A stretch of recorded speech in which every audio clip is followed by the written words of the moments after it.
Hello, my lovely, lovely people. Welcome back to my channel. And I have been talking about this topic on my Instagram, and I have a replay over there, so you can watch it either here or on my Instagram. But the topic today is constant chatter in your mind.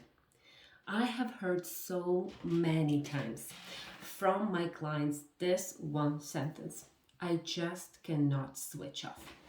I'm like, okay, I know what they mean because that happens to me very often as well, right? So you lay in bed before bedtime, right? And you just cannot switch off. These thoughts are just crushing down on you, right? Or it can be during the day, right? Always overthinking, always like this inner conversations in your mind. And you try to stop it, right? Or you try to distract yourself, which helps for a little bit, right? But then as soon as you relax, that's the thing. When you relax, you switch on, like your subconscious mind comes, into play.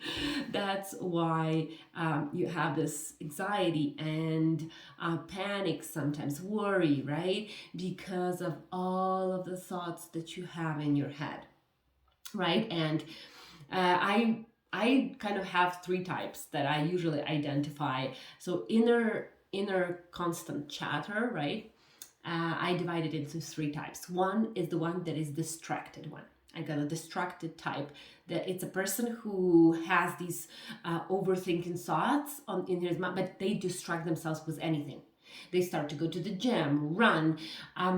They do something. They always have to do something in order not to be alone with themselves.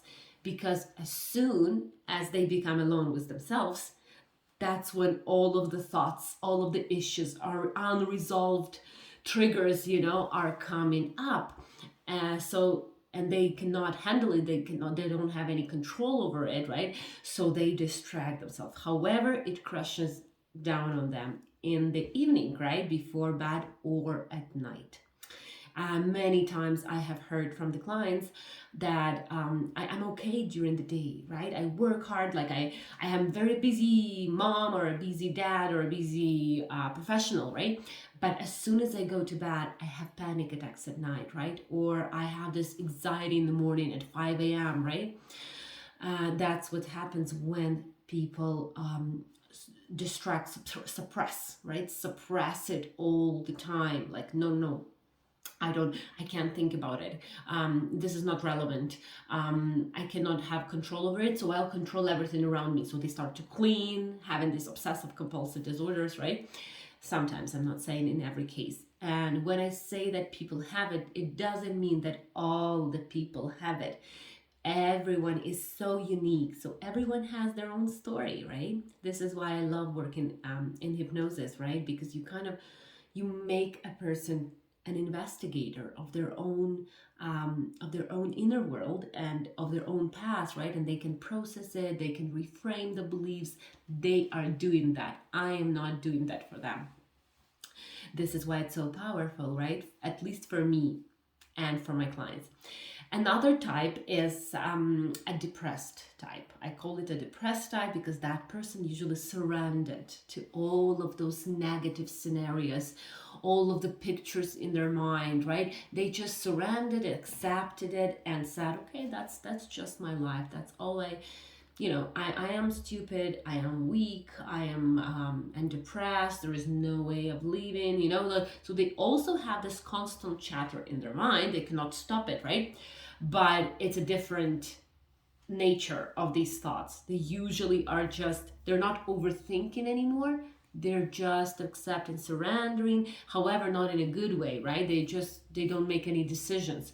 They're just like staying in that limbo state. And the more they tell themselves like, oh, I'm stupid, I'm weak, there is no point in leaving, what's the purpose, right? The more their mind absorbs these ideas and actually gives them sometimes like suicidal thoughts, right? Because they are helpless and hopeless, and it's not their fault. Everything that we have, all of our emotional pain, it's it's not like we do something wrong, right? Which we do, but we need to find out where it all happened, right? More awareness. Some people like to work in the present moment. Some people like to meditate, and come to this awareness. Some people love to go back into the past, revisit the past, right? Look at it, process it, and be done with it, right?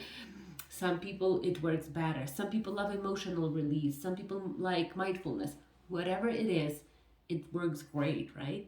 So, and the third type is the anxious type. So people who cannot distract themselves anymore, the anxiety is taken over, so they're just thinking in their mind all the time these overwhelming scenarios in their mind. They analyzing, problem solving, right?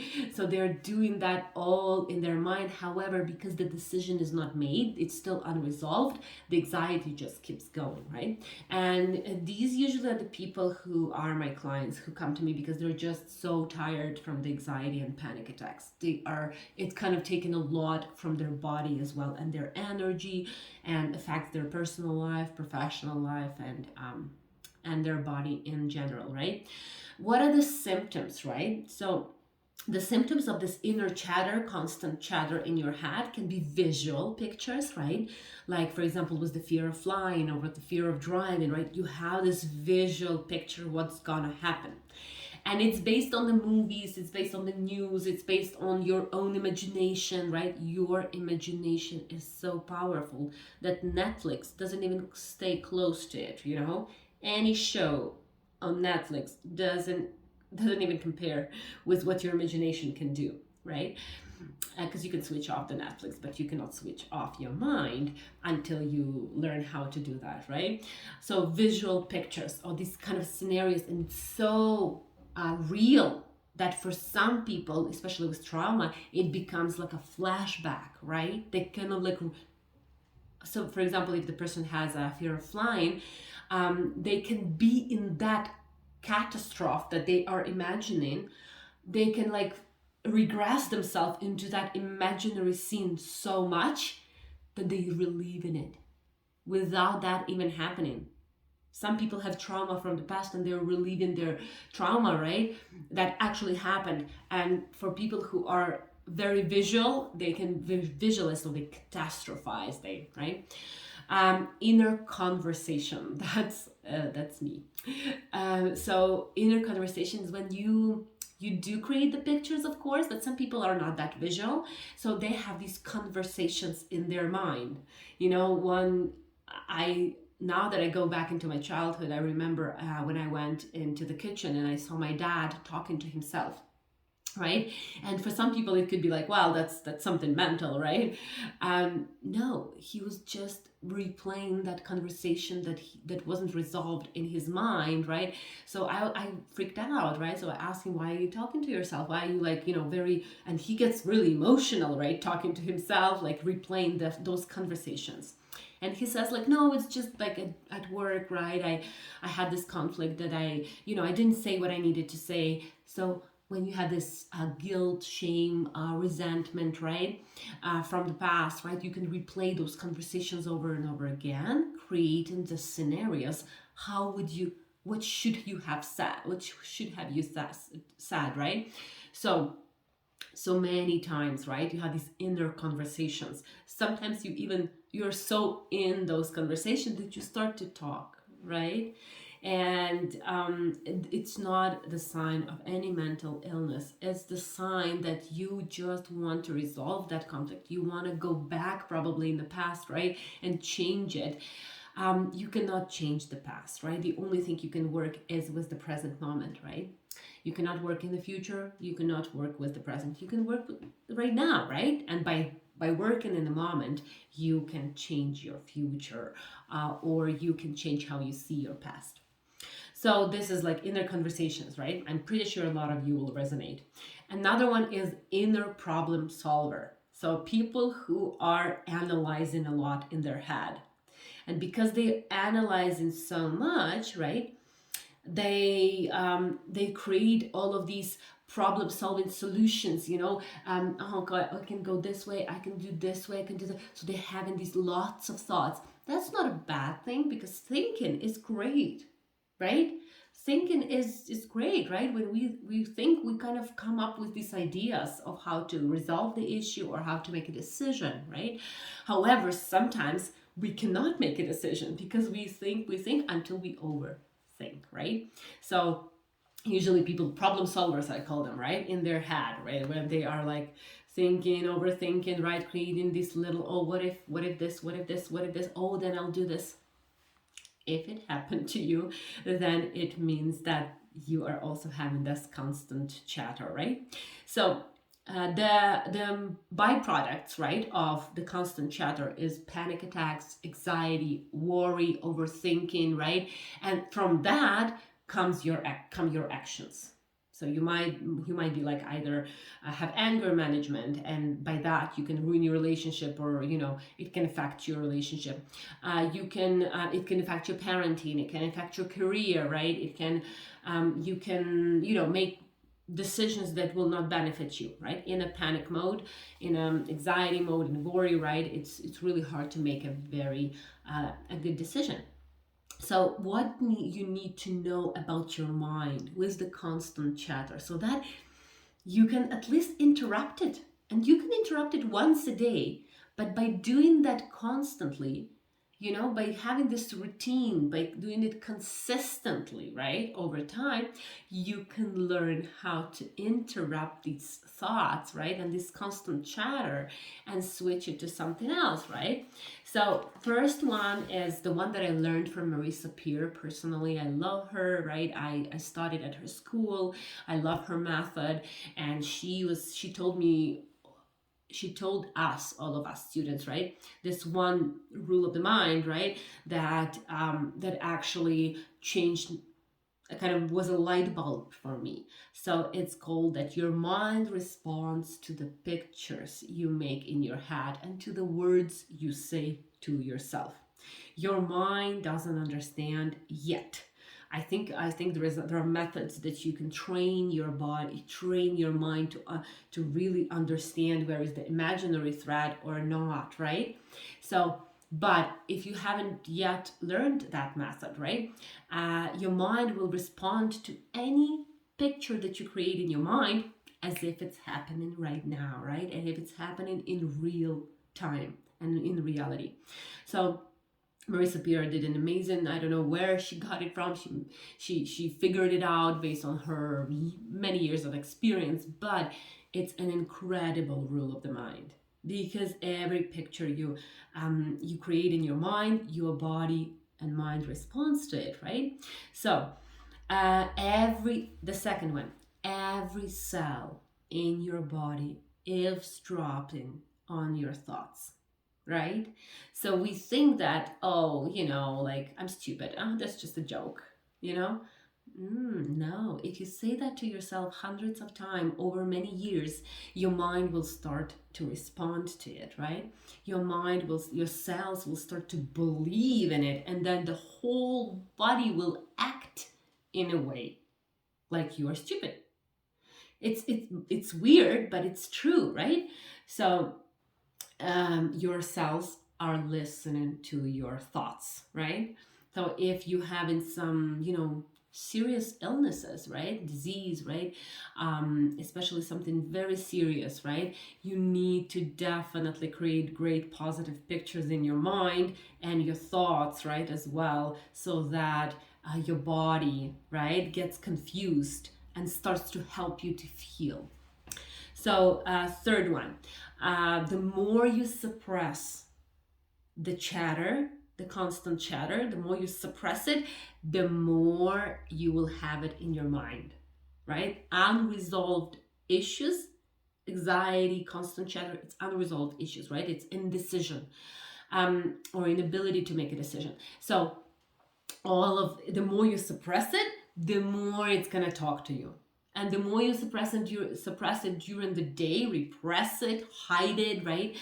Try to distract yourself, the more it's going to talk to you when you are in a relaxed state. That's why people have insomnia, because they cannot relax, they cannot let go, right?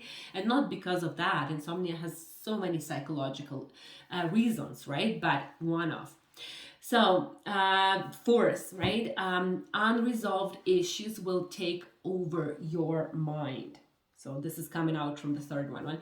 Unresolved issue will take over your mind at some point in your life if you don't resolve it, right? So making decisions, even if that decision is not the right one, it's still better to make the decision than to be in this limbo and indecisiveness. Number five, your subconscious mind doesn't understand present, past, or future.